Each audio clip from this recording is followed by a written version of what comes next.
اعوذ باللہ من الشیطان الرجیم بسم اللہ الرحمن الرحیم۔ ہم تربیت اولاد کے قرآنی اصول بیان کر رہے تھے۔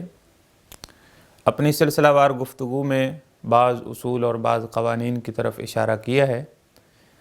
آج ہم جس موضوع کو بیان کرنا چاہتے ہیں اور جس اصول اور جس قانون کو بیان کرنا چاہتے ہیں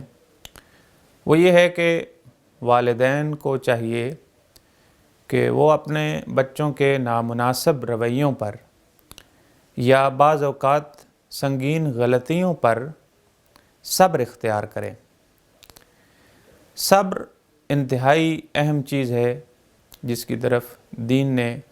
کافی اشارہ کیا ہے اور صبر کی تلقین کی ہے کہ مشکلات میں مسائل میں بہت ساری پرابلمز ہو جاتی ہیں تو ان پر دین یہ کہتا ہے کہ صبر اختیار کرنا چاہیے۔ دین میں صبر کی کافی تلقین ہے۔ تو اسی طریقے سے جس طریقے سے کلی طور پر صبر کی تلقین ہے اس موضوع میں بھی کہ بچوں کے حوالے سے تربیت کے حوالے سے اگر بچے بعض اوقات نامناسب رویہ اختیار کرتے ہیں تو وہاں پہ بھی والدین کو یہ حکم دیا گیا ہے کہ وہ صبر اختیار کریں۔ اب یقیناً آپ کے ذہن میں یہ بات اٹھ رہی ہوگی کہ یہ بات آپ نے کہاں سے لی ہے، قرآن نے کس جگہ پہ اس اصول کی طرف اشارہ کیا ہے؟ تو قرآن مجید نے سورہ مبارکہ یوسف میں جناب یعقوب علیہ السلام کے لیے فصبر جمیل کا کلمہ استعمال کیا ہے کہ جناب یعقوب علیہ السلام نے جب دیکھا کہ ان کے بچوں نے اتنی سنگین غلطی کی ہے کہ اپنے سگے بھائی کو کنویں میں ڈال دیا ہے اور پھر آ کر بابا کے سامنے یہ بہانہ بنایا ہے کہ جناب یوسف علیہ السلام کو بھیڑیا کھا گیا ہے، حالانکہ ایسا کچھ نہیں تھا۔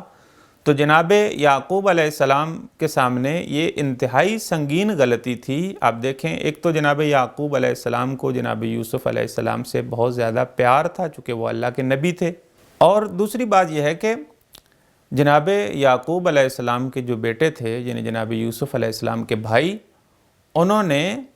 جناب یوسف علیہ السلام کو یعنی اپنے سگے بھائی کو کنویں میں ڈالا ہے۔ تو یہ بھی جناب یعقوب علیہ السلام کے لیے بات قابل برداشت نہیں تھی، کیونکہ اگر ایک بیگانہ شخص یہ کام کرتا تو شاید جناب یعقوب علیہ السلام اس بات کو برداشت کر جاتے اور جناب یعقوب علیہ السلام کے لیے یہ بات قابل برداشت ہوتی، لیکن یہ بات جو ہے یعنی یہ کام اور یہ سنگین غلطی جو ہے یہ سگے بھائیوں نے کی ہے اور جناب یعقوب علیہ السلام کے بیٹوں نے یہ کام انجام دیا ہے، تو واقعاً یہ ایک باپ کے لیے سخت تھا۔ اور جناب یعقوب علیہ السلام نے جو رستہ اختیار کیا ہے وہ صبر والا رستہ ہے جس کو قرآن نے صبر جمیل کے ساتھ تعبیر کیا ہے۔ تو اس کا مطلب یہ ہے کہ اگر بچے جو ہے وہ غلطیاں کرتے ہیں یا ان سے کوئی ایسے نامناسب رویے دیکھنے میں ملتے ہیں تو والدین کو وہاں پہ صبر اختیار کرنا چاہیے، اور یقیناً اگر وہ صبر اختیار کریں گے تو جس طریقے سے جناب یعقوب علیہ السلام نے بیٹوں نے اپنی غلطی کا اعتراف کر لیا تھا